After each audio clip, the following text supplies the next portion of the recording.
Words are like my sun, my moon, my earth, the blood of my transmission, conveying visions as you listen. I sort them with conviction. Words are ammunition, knowledge, intelligence, diction. Words are where I'm capable of going and what I'm able to see, and for opening the minds of those who flee. Words are for freedom, thought, research, data, signals, symbols, science, categorizing, surprising, rejoicing, provoking, everything and everyone. Knowledge, skill, vocabulary, rhythm, word up, poetry. Do you have a voice? Good luck finding a DJ who can move and shake like this. So you think this is just about the burgers, huh? Let me tell you, it's about far more than that. He's one of the truly great swingers of all time. Well, he is quite good looking, is he not? You know, I mean, this is a masterful, dense, artistic statement. It could bomb. All the way from San Antonio, Texas, DJ Jester.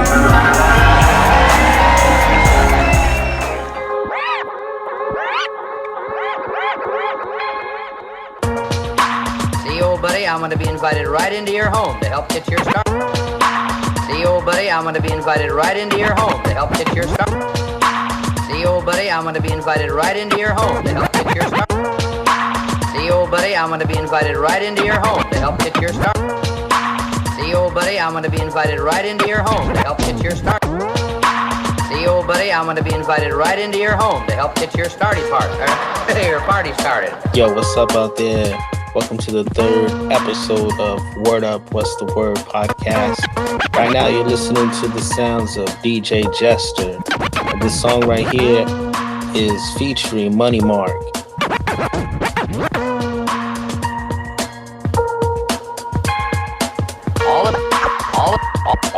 All of this is brought to you in pure fun. For crying out loud, have Uncle Phineas crumble a mouse off to Betty Bop.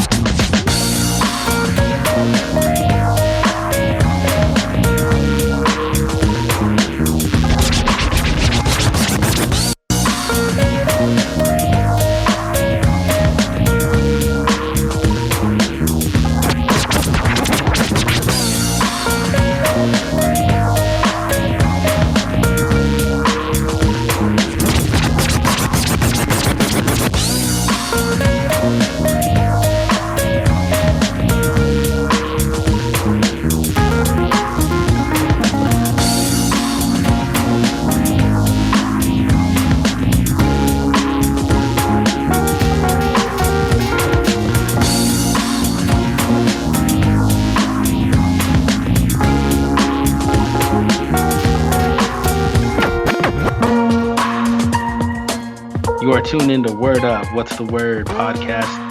I'm your host, Era. We're about to get into an interview with our guest, DJ Jester the Filipino Fist.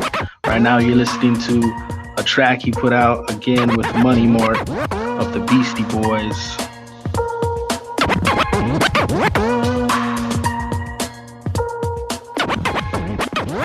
Thank you for tuning in.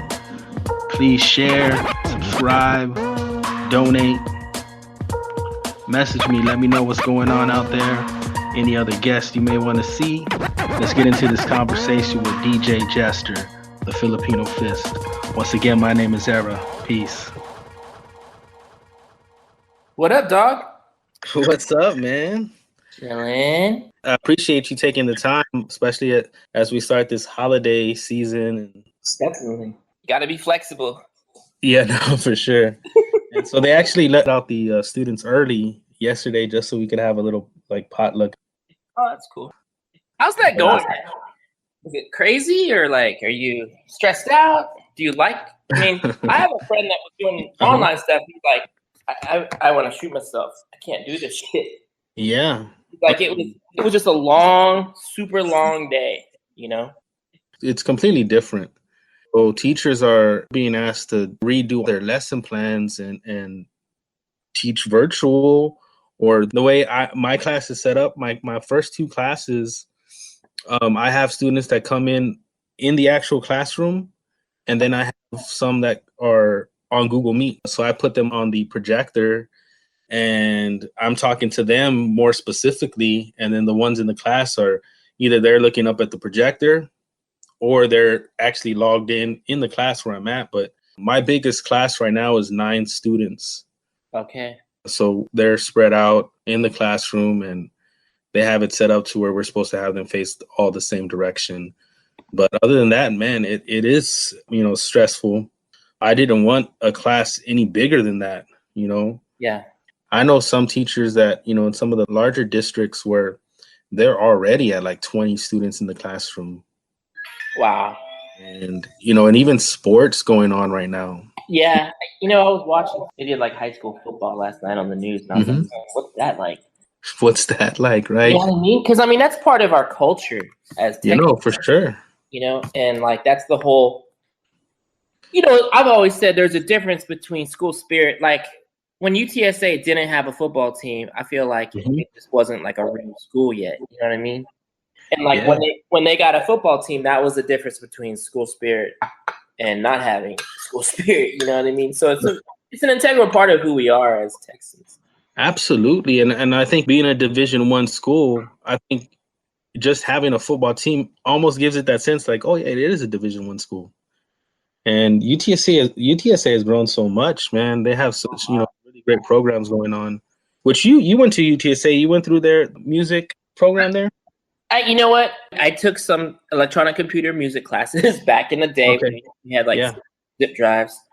But these Big Macs, it was so funny. I kind of wish he still taught that class, but just like that level of audio, it would be so hilarious. Yeah, right.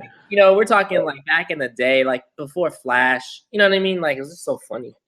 Even before Flash, and isn't Flash about to end in the next so? Have you been getting that pop up? Like, I remember when Ernest, because Ernest he's always really good with the technology, right? Like from the get, like when we were a lot younger, and he would. I know when I was designing when I needed someone to design the Filipino Fist site, that's kind of how I met Ernest. I feel like that's how I met Ernest. Yeah. Somebody had recommended him, and then he did the site, and I remember thinking it was 2000. It was like year 2000, 2001 maybe. I remember thinking it was so cool looking because it was that Flash. Yeah. So anyway, I went to school for American Studies. That was my major. Got you. With an emphasis in cultural studies. Because I was always like, I started off as a sociology major. A lot of people, there's a misconception. Everyone thinks I'm from San Antonio, but I don't know if you knew this. I only moved there when I was 17 to go to UTSA. Oh, wow. My brother was in the Air Force, so he was stationed there. So I was just like, all right, I'll just follow Joe. I didn't, you know what I mean? Like, I grew up near Houston, small, tiny town called West Columbia, like 5,000 people. We were the only agents there. And when I graduated high school, like I was kind of like a slacker, right? Like I didn't know what I wanted to do. College was a last minute, like, oh, okay, I guess I'm gonna go to college now. So I just chose UTSA. My brother was in San Antonio, so when I moved there, I didn't really know anybody except for my brother. Okay, so you grew up in a small town outside of Houston. It's called West Columbia. Okay. It's the first capital of the Republic of Texas. That's the claim to fame there. The claim to fame. You know what I mean? Like, you look it up, that's the first thing that's going to come up, But it's like your typical small town, It's in Brazoria County. I'd say the biggest city near us is Lake Jackson. Okay, yeah. We're kind of close to the beach, Gotcha. The gross Gulf of Mexico beach. So what year is this? Because I actually went to UTSA in 97. Okay. So I graduated in 94 from high school. Okay.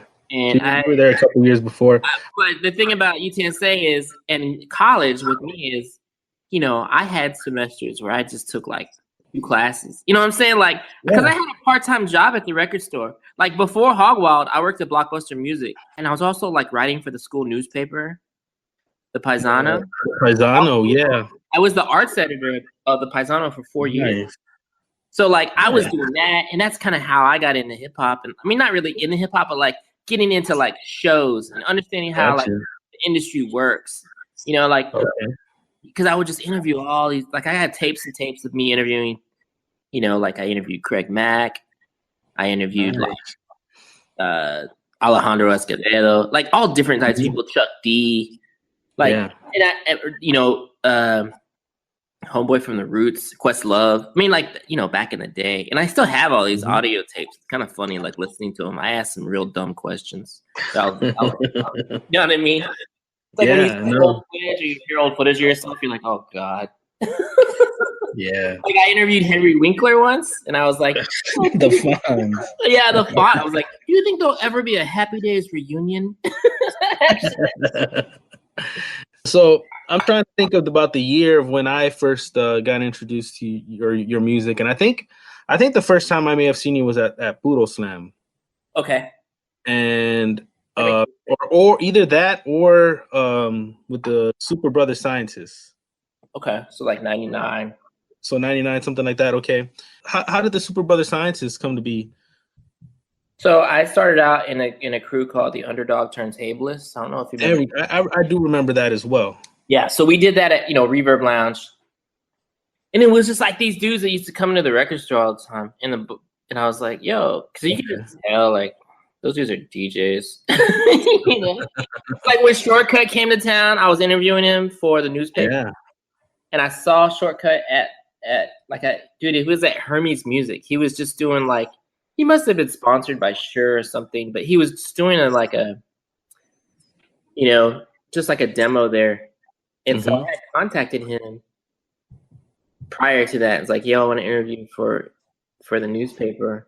But I interviewed him for this other newspaper called Urban Beat, which was this kind of like a magazine in Houston that covered like... Yeah, I remember seeing that. Yeah, so I used to write for those guys. And that kind of gave me... Because I was already writing for the school newspaper. And, you know, like when you're young, you just start doing all kinds of shit, you know? My grades were suffering, but I was doing badass stuff, you know, going to concerts for free and all that stuff. A lot of these interviews, it was just because you were part of the newspaper there, or I mean, you sought these out yourself? I sought them out. Like I understood kind of how it worked. Like I would find out who their publicist was. Got you. You know, like I remember one time I was going to interview Beck, and then it got canceled last minute, and I was so pissed. It's like, oh, yeah, badass. And it was kind of like it was right when Odelay came out. It was around that. Oh, yeah. That would have been dope. Yeah, and so Poodle Slam, how'd you get hooked up with that? Was that through someone? Ben Ortiz, do you remember him? Yeah, I do remember Ben. That's Amalia's brother, right? Yes. So Ben worked at the Current. I was dating this girl, Heather. I don't know if you know Heather Mockery, but she lives there again. She was my girlfriend. I don't think so. And Heather's roommate was this girl, Jackie, and Jackie dated Ben Ortiz, and I guess that's how it happened. But, that's how it happened, man. I don't really remember. I mean, we just kind of knew each other. You know, like San Antonio was small, you know, everybody knows each other.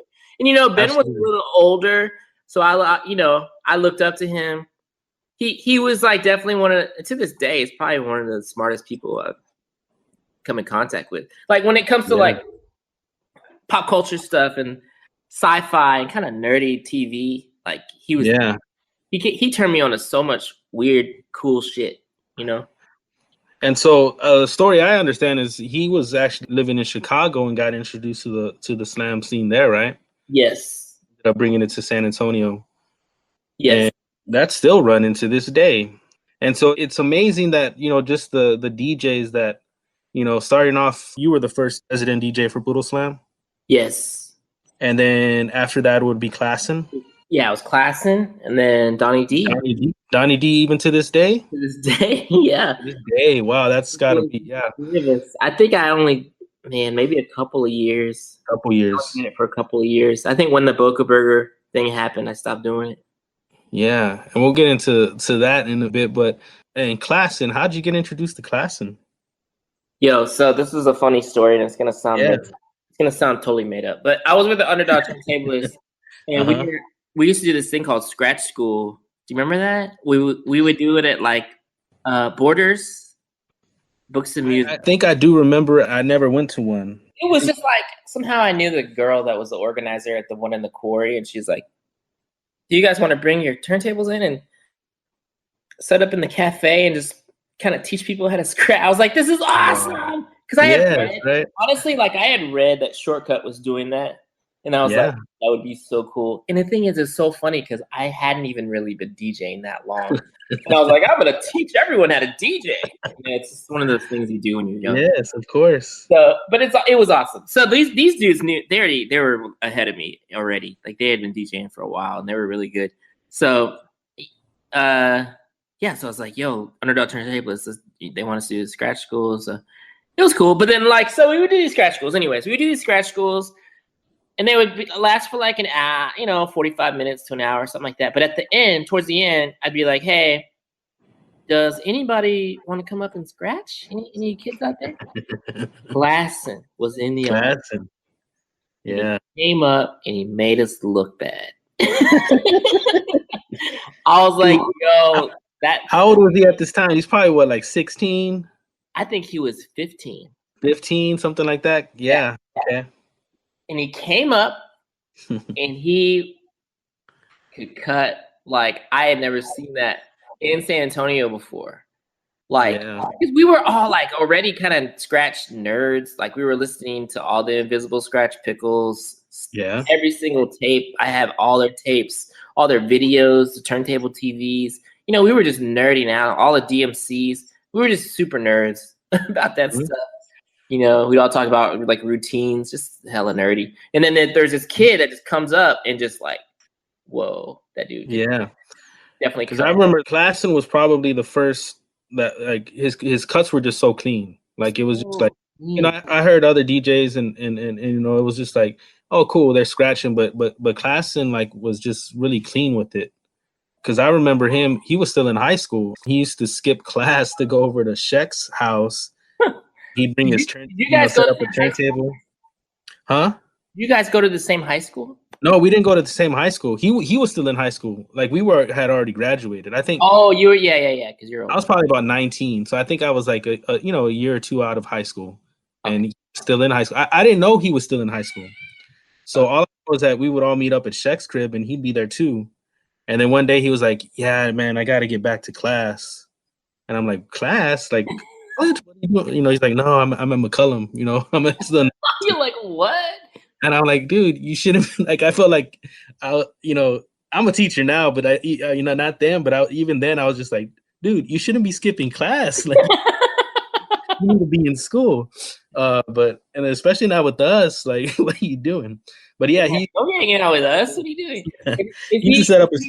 Is Shek older also, or is the Shek the same age as Klassen? So I think I'm about a year older than Shek, a year or two older, and then Klassen is like about a year or younger than Shek, something like that. Shek was already out of high school by then. Yeah. Okay. I think Shek may have been like 1 year out of high school. So he's probably like, still 18, maybe 19, and I'm like maybe 19, 20, So damn. I think Klassen was like 17, Yeah. But that's what I'm saying. That dude was young. Like he was already he worked at Hogwild as like a kind of a young dude also. Yeah. Like he was already kind of on that path to like knowing about cool shit from like an early cool stuff. Sorry, at an early age. At an early age, right. And and then Donnie D. So I always looked at Puro Slam like, man, they just always had like the best DJs. You know what I'm saying? Starting and going on like, and always cool events. Yeah, and so right now you're working with you just did a collab with Money Mark. Yeah. Keyboard Money Mark from the Beastie Boys, yeah. Yeah, so that just happened. Basically, I kind of know him through Kid Koala because I used to tour with Kid Koala, and he's in many ways, he's kind of Kid Koala's mentor. You know, if you watch Kid Koala's stage show, a lot of it is kind of derivative of Money Mark for sure. Like back in the day, you know, like very, very talks to the audience, very casual, hilarious, very entertaining. Gotcha. You know, Mark is an amazing, like he's an inventor. You know, I don't know if you kind of looked at some of his stuff, but he was doing this thing called isolation jams with kind of when the pandemic first started, and he was doing these amazing kind of like, he invents these instruments and stuff. Like, I've been out to his studio in LA and seen him there, and he's like a mad scientist. It's almost like his place is like a big junkyard, but then you don't realize that there's this magic to be found in that junk. Like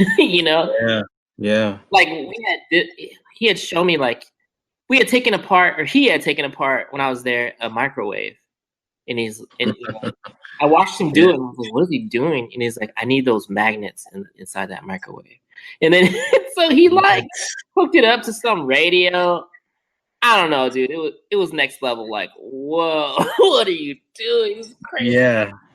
But anyway, so that dude's always been like one of my musical heroes. And, we keep in touch. Nice. I don't know if you knew, but during the summer there was an incident that I had kind of gotten chased down by some dudes, because our president kind of normalizes racism a little bit. So 45. We'll just call him 45. Yeah. Number 45. So there were these dudes that kind of like I was, during the summer I was riding my bike at night a lot because it's just so hot, Mm-hmm. So I was kind of near UT campus, and these guys were circling me. They circled me like 3 times. Called me like just bad racist things, and I just wanted to like, it was just like a really bad time for me, and I reported it. Those dudes never got caught, but anyways, they chased me down a little bit, and it was really stressful. So I was kind of raising awareness. I had told like the local media about it, and they did some stories, and I kind of wanted to do some kind of like benefit, not necessarily for me, but to like bring awareness to all of the stuff that's going on in the Asian American community right now with hate, because of people using terms like, kung fu and, just people like just shouting at Asian people in restaurants for no reason that were born here, like myself. Like I grew up in Texas, like, it's just it was anyway. So at the time I had like reached out to all the musicians I had toured with in the past and stuff. And I was like thinking about, let's do some kind of like, benefit. Would you be down if we did that, to like submit a video? And the more research I did on it, the more I realized that I don't have the resources for that. Gotcha. So I think Money Mark kind of had that in the back of his head. So fast forward a couple months later, he hit me up. He's like, hey, we met this guy, has an organization. He wants me to do this song. Would you be interested in like collabing on this? And I was like, oh wow. I was like, wow. Honestly, I was like, that's awesome. And they did this like kind of, it's the organization called Womanhood. And if you go to their Facebook page, there were major players on this, like Kathleen Hanna from the Ad Rock's wife that was in Bikini Kill and the Tigre. She had recorded something from it, or for it, sorry. There was all kinds of people that were involved in this. I don't know if you're familiar with Yellow Rose. Is it like this movie it's this Filipino American actress that's a Broadway star, Eva Noblezada. She did a song. Yuka C. Honda from Chibomado, she was on it. So I was like, dude, this is like right up. Yes, I'm down. Let's do it. Yeah. Yes. And so, so we worked on, honestly, it really didn't take that long. He's like, yo, make a beat. And I was just, okay. He's like, and I'll like put some keys on top of it and just send me what you got. I was like, how long do you think? He's like, I don't know, at least 2 minutes, 45 seconds. I was like, okay. That's it. And you gotta. And then Yeah, it's like a song, you know. And that's the thing. You give him something and he creates magic. That's just what Nice. Money Mark does. He added so much to it. And basically what I did was, I don't know if you remember this group I used to be in called Genuine Electric Latin Love Machine. It was me, Koala, and Yeah, yeah.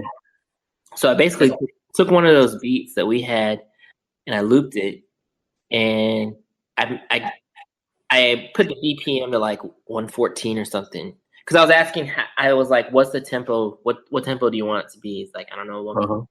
So anyways, Money Mark was telling me what tempo he wanted to do it in. And so I just kind of sped it up to that and like just did some looping stuff. And I honestly sent him the video. I recorded it twice. And I sent him the second one because I thought I looked more in the, you know, just more into it. And I sent it to him and I was like, just as an idea. And he was like, yeah, just use that. I was like, are you done?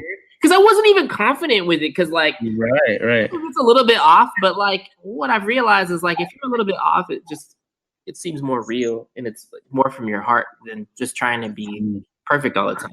And I was actually on YouTube the other day, and I was just like, you know what? Let me search up Riverwalk riots. I found there's like a part 1 and part 2, and I don't know. Yeah, I had never seen the videos. The video is great. Did you watch it? I watched both of them, and I couldn't stop watching. Like, I was just like, what is going on? Like, it was just Mr. T and just like everything is collaged in there. So that was done by. Do you remember Ed Saavedra? Do you remember him? I do remember Ed the Head, right? Ed the Head. Yeah. Man, I remember him doing the scores over at Poodle Slam. Yeah. So Ed the Head had introduced me to some dude that could do video stuff, and I had this stuff. And this guy had an idea to put Riverwalk riots to video, just like what you see. And it's pretty crazy. Like I was like, this is amazing. Yeah. It's so cool. Yeah. And I'm so glad. I don't know who, maybe it's him that put it. I don't even remember what the guy's name was, but he put it on YouTube. I guess that's him that did it.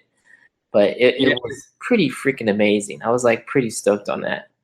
Yeah, I mean, I remember having the, listening to it, but I had never seen the video. And I think on the YouTube video it says like salvaged or saved from like archive.org or something. And I was like, damn, and there's these, when you talk about hip hop in San Antonio, I definitely think that was like a pivotal point of like turntablism for San Antonio, right? And especially, now when you think of like the DJs that have come, competed in DMC like Donnie D and but I always look at that as like a pivotal point. Riverwalk riots. Those types of releases that were just, I guess, different than what you would normally think of what was coming out of San Antonio. Yeah. I mean, that, a lot of that was just influenced by Poodle Slam, big time. Like the attitude of that is very Poodle Slam, like very do your own thing, be you, be yourself. To me, that's always been the theme of Poodle Slam, because the people that got 10s and stuff were people that were really just, they were different and they were weird, Right. And you got to understand, at the time, I was very influenced by Hog Wild. That was my first foray into like, really learning about kind of cult classic movies and music and stuff like that. And during that time, I don't know what I was going to say. Well, going into like you mentioned earlier the Boca Burger, and I want to say, didn't you drive like the Oscar Mayer Wienermobile? So that's also kind of like a weird rumor or misconception also. So I applied for the Oscar Mayer Wienermobile, and I went to school. Like I was saying, I went to school for American Studies. I didn't know what I wanted to do. I was like, what can I even do with this degree? At the time I was writing a bunch of stories for these newspapers and stuff. But I was just like, so I was in the Career Services Center at UTSA, and I applied, and I was like looking through all like the jobs and stuff. And one of them was the Oscar Mayer Wienermobile.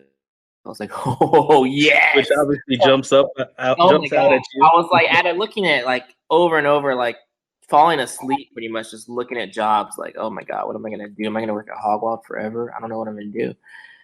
and I saw Oscar Mayer Wienermobile, and I emailed them.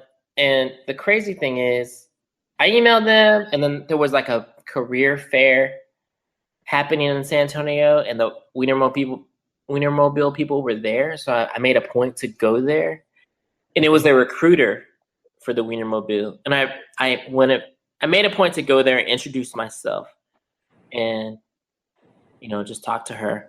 And I think that's what kind of did it. But anyways, they called me back, because they got like 6,000 applicants. You know what I'm saying? Probably more.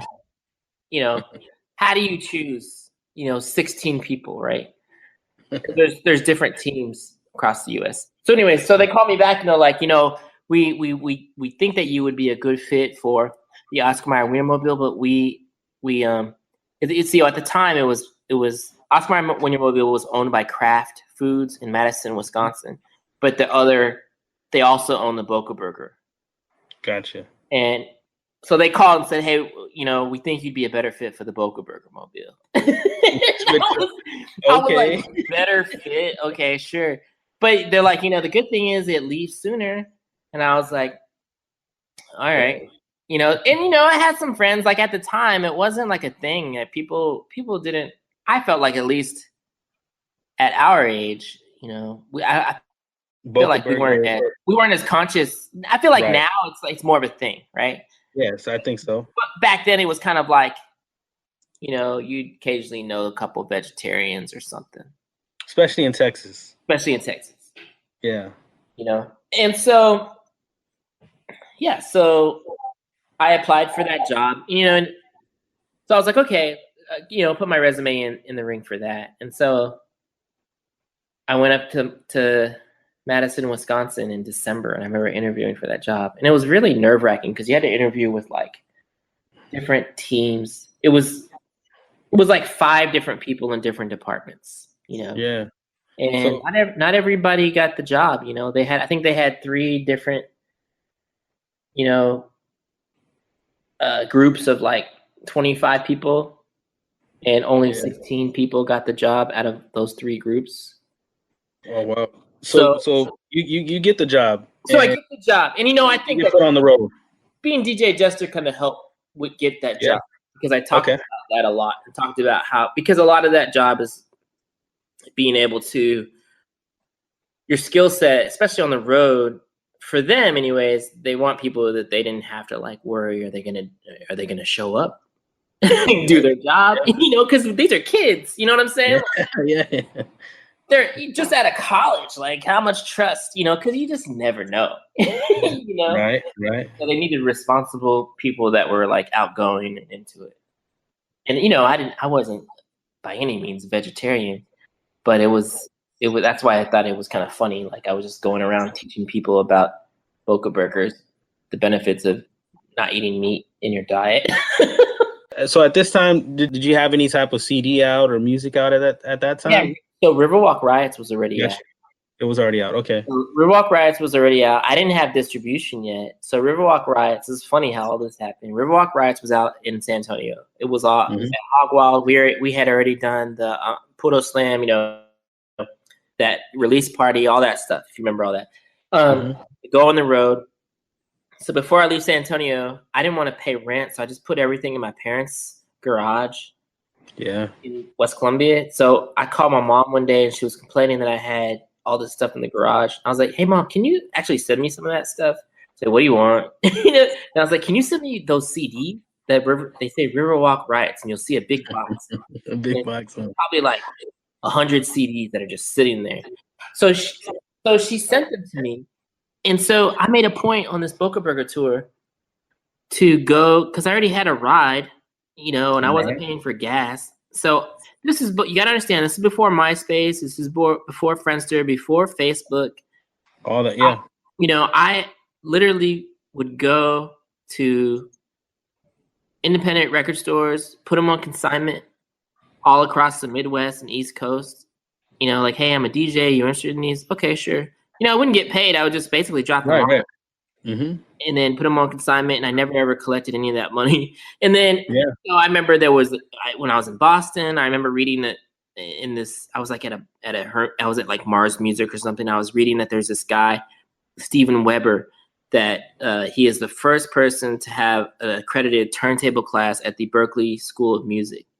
Gotcha. And so I remember when I went to Boston, I made a point to stop at Berklee and find out where his classroom was, and I gave him a CD outside. You know, like stuff like that. Just hustle. You know what I'm saying? I mean, you're there. You were. I was there. I was like, I'm gonna yeah. I'm gonna make a point to do stuff on my days off because we had so much downtime doing that stuff. And so it's either like go around and do touristy stuff or just like, you know, give people my music. And so I did that, and then that's what kind of got caught on. Like it was crazy. Like all of a sudden, all these record stores were raving about it. Because back then there was a record store. You know, you lived in New York. I don't know if you remember a place near 4th and Broadway.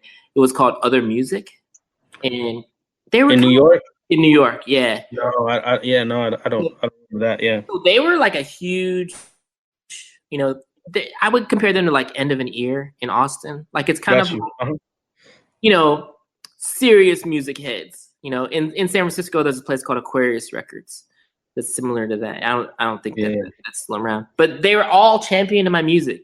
You know, basically these are tastemakers that like Spin, Rolling Stone. They all looked at these record stores. This is how it worked back then. It's probably different. It's a little different now.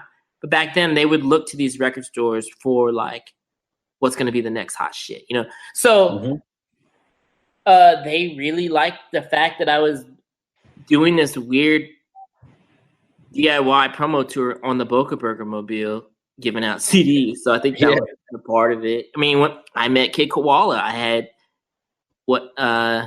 had met Kid Koala in Boston again at a show, a Bullfrog show, and I remember going to this record store called Biscuit Head. It was an old like you know, your straight up hip hop vinyl record store. Yeah, like Fat Beats, but it was in Boston. And I went and I saw a flyer for Bullfrog, which was his band at the time. And I was like, oh my God, Kid Koala.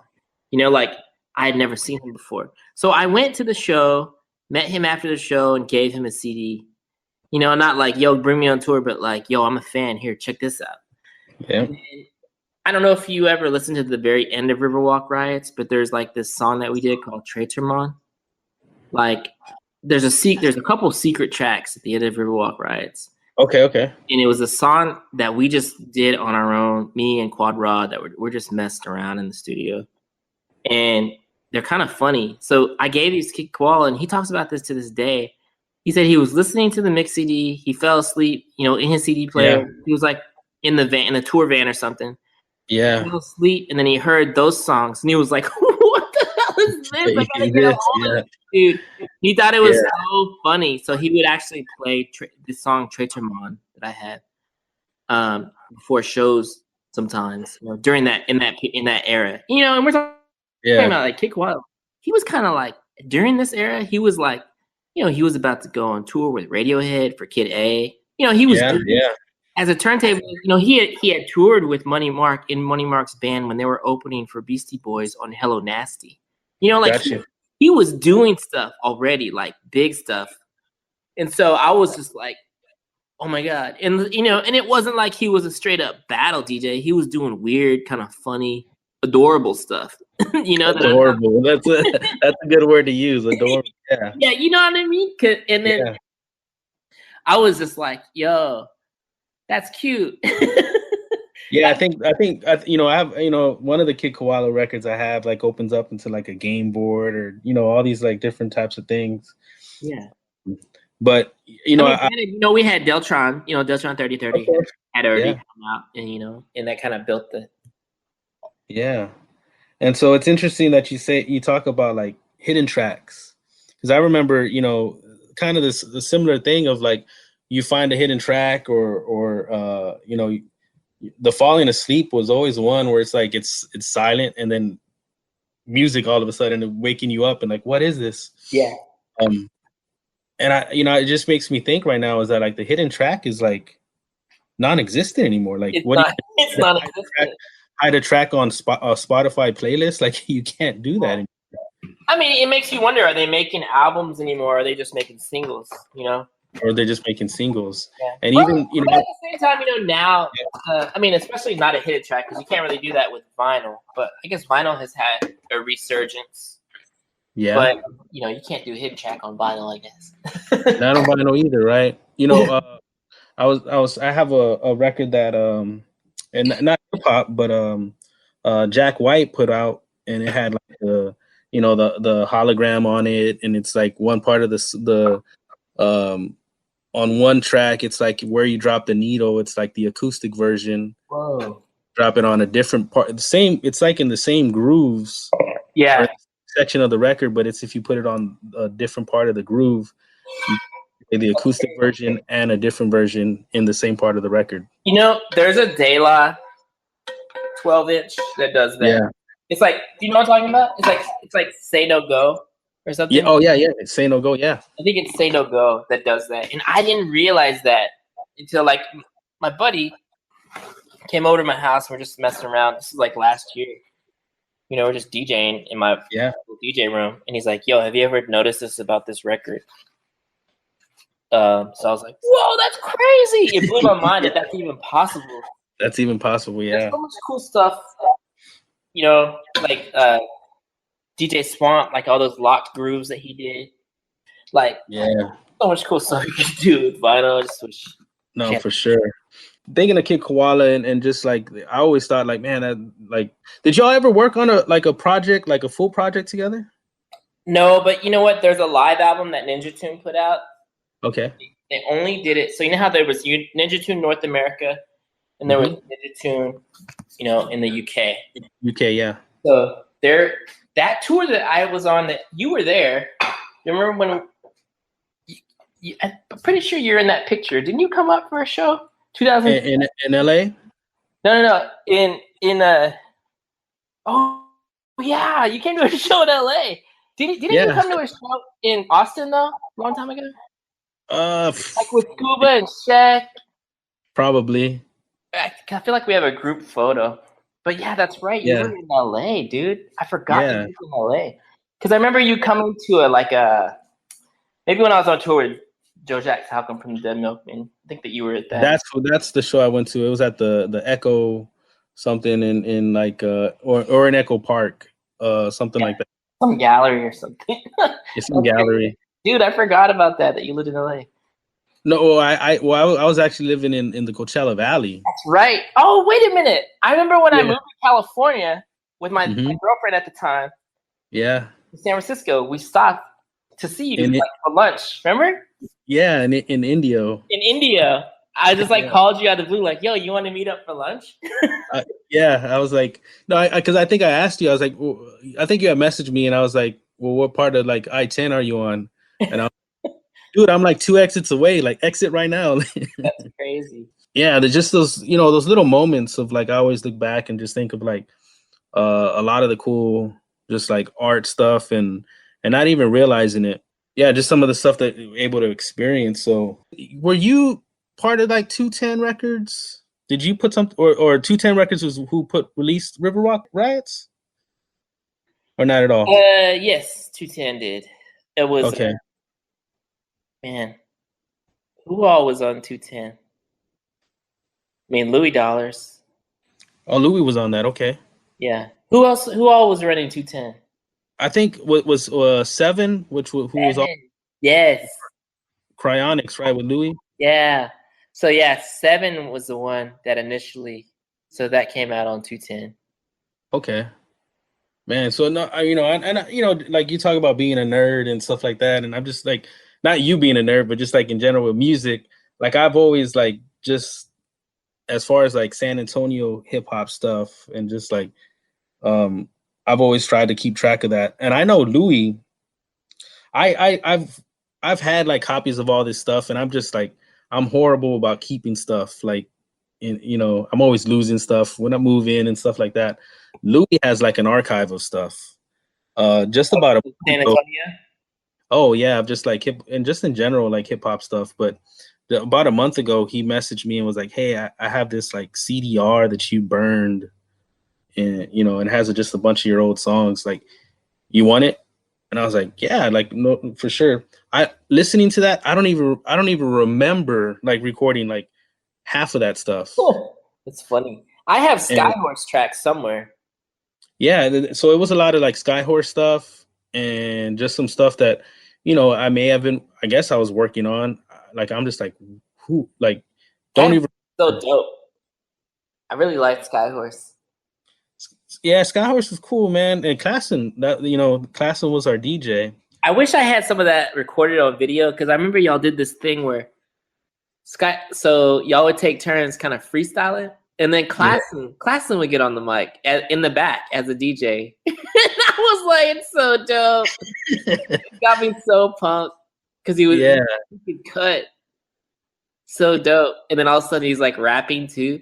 Because, that was one of our things. Like Klassen and I, to this day, if we were to hang out, he's in New York, obviously, but if we were to hang out now and go drive around, we used to always drive around and put on instrumentals and freestyle. That was like our thing. And just laugh and just talk about people that we would drive by, and just it was so fun. Yeah. And so you talked about what's the thing about with Dolly Parton?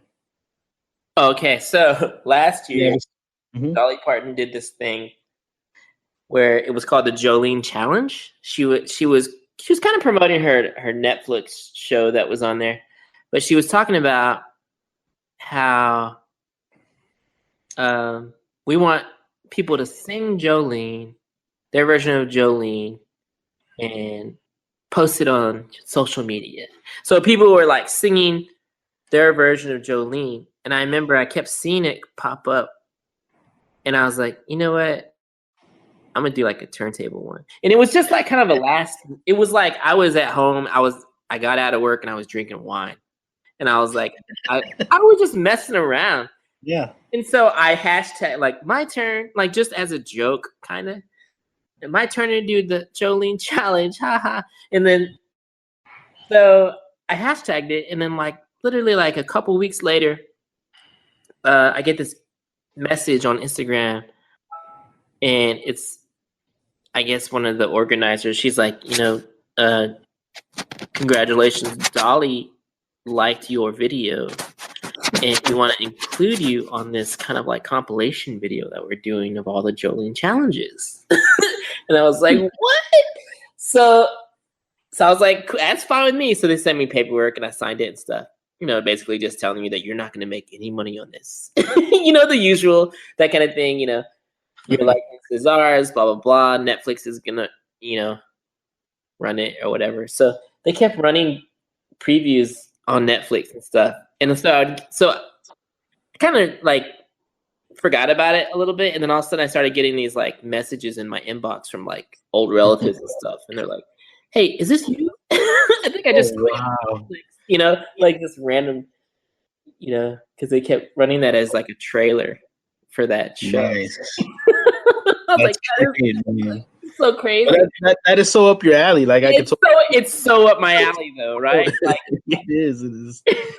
I always like, I like your social media stuff. I like you, even like the old stuff. You like apparently like high school graduation, I guess, where you trip on stage and just like the after like interviews and just like everything you've always posted. It just seems like, you've always had fun just living life. And I think it definitely translates to your music. And so, but yes, Dolly Parton stuff, definitely, like I could totally see that. Right. Like when it happened, I was like, "Oh my god, this is awesome!" And that's what I'm saying. Like, I feel like I've won the lottery so many times. Do you know what I mean? Like all the random stuff that's ever happened to me. That's life, man. I think. There's definitely been some down times, but there's definitely been some really highs. Like, oh my god, I got to tour with Kid Koala. Oh my god, I got to drive the Boca Boca Mobile. Oh my god, my CD, everybody wants it. Oh my god, Dolly Parton is including me on Netflix. It was just like, what? What's going on? Yeah, I guess I'm doing it. No, yeah. I mean, you could say that it's luck, but I definitely think it's just like your work ethic and just like attitude. I think of just like taking that chance and I've always admired that. I want to say thank you for taking the time to be on here. A couple questions. What's up? Growing up, man, I want to know, what was like the poster you had on your wall? Thank you. Man, I can send you a photo. I had a photo of me. I found that it was my poster. I had the church lady on one side, and I also had a poster of Public Enemy on the other side. I love it. You know? So I was like, I'll look for that photo and I'll send it to you. You'll be like, oh yeah, that makes sense. That makes total sense. All right, man. Anything else you want to add? No, man. I don't know if there's anything you have. Just hit me up. I don't really have anything else, but this has been dope. Thank you. No, I appreciate you taking the time. Like I said, especially before the holidays start. Where can people find you on social media? So if you want them to find you, if you are cool, you can find me at Instagram at Filipino Fist, Twitter at Filipino Fist. On Facebook, it's actually DJ Jester the Filipino Fist. Gotcha. It's funny. Somebody created a fan site on Instagram for DJ Jester. I saw that the other day. I was like, that's funny. Oh. There's like a lot of like random photos. I don't know how they got them, but it's pretty fun. How do you feel about that? That's cool. Yeah. I appreciate it. Definitely. All right, brother. All right. Peace. Peace. I wanted to take the time to honor a great person we lost. I dedicate this episode to the memory of ST Shimi. ST Shimi. ST Shimi.